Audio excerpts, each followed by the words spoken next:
முக்கிய செய்தி. தமிழக வெற்றிக் கழகம் சார்பில் விருப்ப மனுவை சமர்ப்பிக்க கால அவகாசம் நீட்டிக்கப்பட்டிருக்கிறது. தமிழக வெற்றிக் கழகம் சார்பில் விருப்ப மனுவை சமர்ப்பிக்க கால அவகாசம் நீட்டிக்கப்பட்டிருக்கிறது.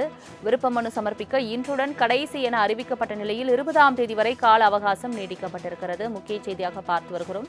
கடந்த 6ஆம் தேதி விருப்ப மனு விநியோகம் செய்யப்பட்ட நிலையில் இன்றுடன் கடைசி நாள் என்று அறிவிக்கப்பட்ட நிலையில் தற்பொழுது 20ஆம் தேதி வரை கால அவகாசம் நீடிக்கப்பட்டிருக்கிறது. இது தொடர்பான மேலும் விவரங்களை தருவதற்காக செய்தியாளர் நௌஷத் இணைப்பில் இருக்கிறார். நௌஷத், வணக்கம். விருப்ப மனு சமர்ப்பிக்க தமிழக வெற்றிக் கழகம் சார்பில் கால அவகாசம் நீட்டிக்கப்பட்டிருக்கிறது. முழு விவரங்களை சொல்லுங்க. வணக்கம் சலோமி.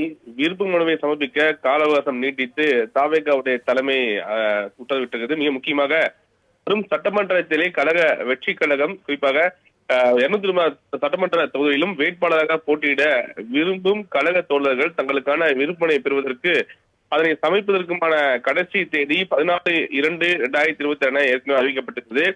இந்நிலையில் கழகத்தின் பல்வேறு நிகழ்ச்சிகள் காரணமாக வழங்கப்பட்ட கால அவகாசத்திற்குள் பெரும்பாலான கழக தோழர்களால் விருப்பமனுவை சமர்ப்பிக்க முடியாமல் போனதாக தெரிவித்து வருகின்றனர்.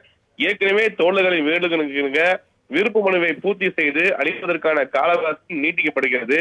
அதன்படி வரும் 20ஆம் தேதி 20/2/26 வரை கழக தோழர்கள் தங்களது விருப்ப மனுவை தலைமை நிலைய செயலகத்தில் சமர்ப்பிக்கலாம். விருப்ப மனுக்களை சமர்ப்பிக்க அதுவே கடைசி நாள் ஆகும் என கழக தலைவர் அவருடைய ஒப்புதலின் பேரில் இந்த அறிவிப்பை வெளியிட என வெற்றி கழகத்தினுடைய பொதுச் ஆனந்த் அவர்கள் இந்த அறிவிப்பை வெளியிட்டிருக்கிறார். ஏனென்றால் கால அவகாசம் நீட்டிக்கப்பட்டது என ஏற்கனவே ஒரு லிங்கை உள்ளே செய்து பதிவிறக்கம் செய்து அதை குறிப்பாக விருப்ப மனுவை முழுமையாக பூர்த்தி செய்து அறிவிக்கலாம் என ஏற்கனவே அறிவிக்கப்பட்டது.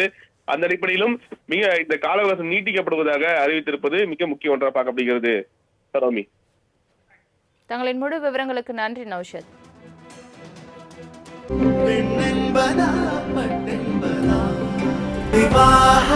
மணப்பெண்ணின் பிரத்யேகமான திருமணம் விவாஹா தி சென்னை சில்க்ஸ்.